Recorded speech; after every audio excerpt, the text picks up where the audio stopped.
All right, let's talk about one of the most iconic animals on the planet. You know the one. That sleek, black and white giant, the undisputed king of the ocean. We call them killer whales, but is that really the whole story? Today we're diving into what I'm calling the orca paradox. Yeah, when you look at a shot like this, that name killer whale kind of makes sense, right? I mean, they're powerful, they're incredibly smart, and they're at the very top of the food chain. But what if I told you that name is actually pretty misleading, that it's only half the picture? Let's peel back the layers on that reputation. Okay, so right off the bat, here is the first major plot twist. You ready? Orcas, well, they aren't actually whales. Not at all. They're dolphins.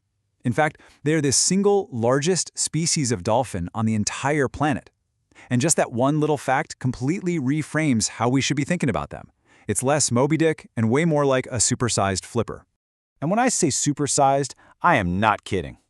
A big male orca can weigh up to 6 tons. To put that in perspective, that's more than 3 large cars stacked right on top of each other.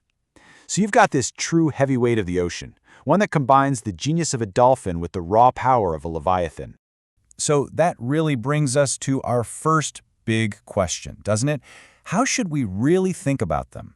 As killer whales or as some kind of super dolphin?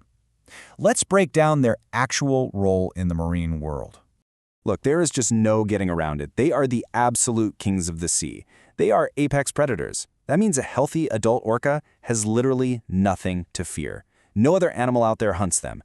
They are at the very, very top, and that position gives them the power to shape their entire ecosystem. But here's where it gets really fascinating. We can't just talk about the orca as if it's one single type of animal. It's not that simple.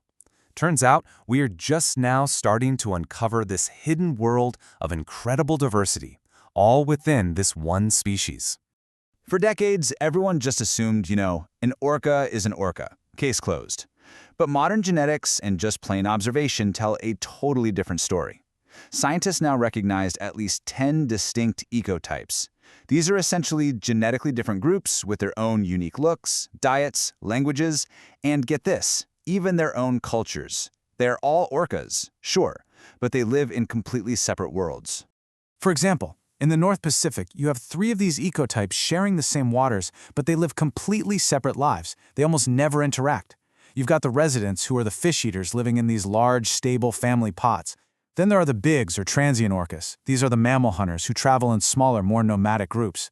And way out, far from shore, you find the offshores, who are specialists in hunting sharks. It is just an incredible example of diversity. And you can actually see the difference if you know what to look for. A trained eye can tell them apart in an instant.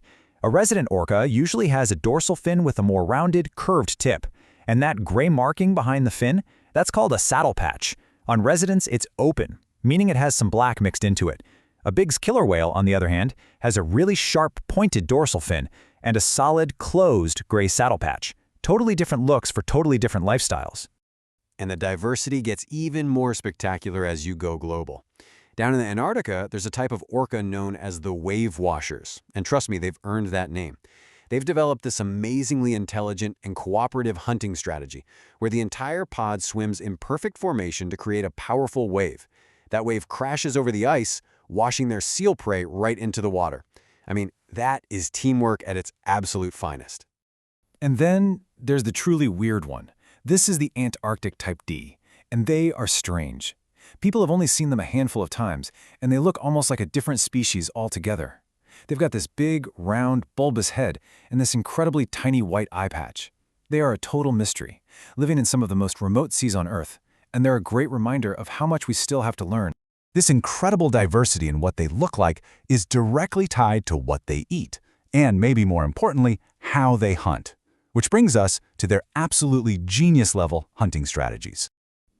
People sometimes call them the wolves of the sea, and honestly, that's probably the most accurate description you'll find.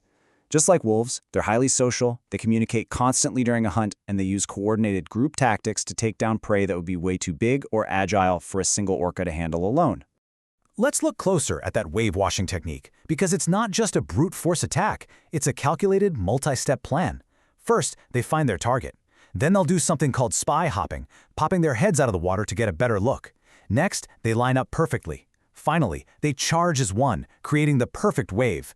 It's a skill that's taught and perfected, passed down from one generation to the next. In other parts of the world, they use a tactic that is just incredibly high risk.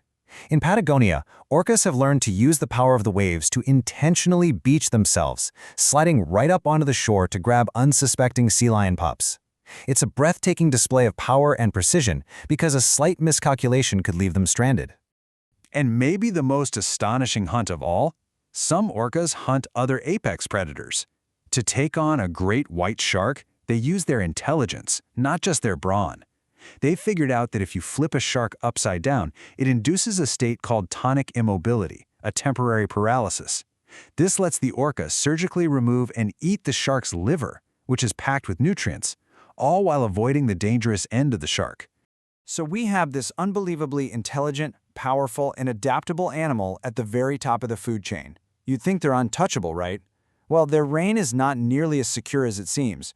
They face a whole new set of challenges, and all of them trace back to a single source. Which really begs the question, what could possibly threaten an animal with no natural enemies? The answer, unfortunately, is us. The threats are numerous, but they all have one thing in common. The biggest problem, especially for those fish-eating ecotypes, is that their main food source is disappearing. Then there's toxic pollution, which builds up in their bodies. And finally, there's the constant underwater noise from ships, which interferes with their ability to hunt and communicate. It's like trying to have a conversation at a rock concert 24/7. So, let me explain why that noise pollution is so devastating. Orcas live in a world of sound. They use echolocation, sending out clicks and interpreting the echoes to literally see with sound and find their food. But the low-frequency rumble of large ships creates what's called auditory masking. It's like trying to whisper in that loud concert. The ship noise just drowns out the echoes they need to hear, essentially blinding them. And the other invisible threat is chemical. Toxins like PCBs, which never break down, get into the food web. As they move up from small fish to bigger fish and finally to orcas, these poisons become super concentrated in their fat. This has made orcas one of the most toxic animals in the ocean, damaging their immune systems and their ability to have babies. So, after all of this, what is the true nature of this animal? Let's try to distill everything we've learned down into what truly defines an orca. I think it comes down to these 5 key things. First, they're dolphins, the biggest and most powerful ones out there. Second, they're apex predators, but they're not a single entity. They are a collection of diverse cultures. Third, their societies are incredibly complex, often led by wise, experienced grandmothers who are the key to the whole pod's survival. Fourth, they experience their world through sound. And finally, they are brilliant, strategic hunters who pass their knowledge down through generations. So we're left with a critical question. We've gone from seeing just a single killer whale to understanding a whole world of diverse orca cultures. But just as we're beginning to appreciate this complexity, we're also on the verge of losing it.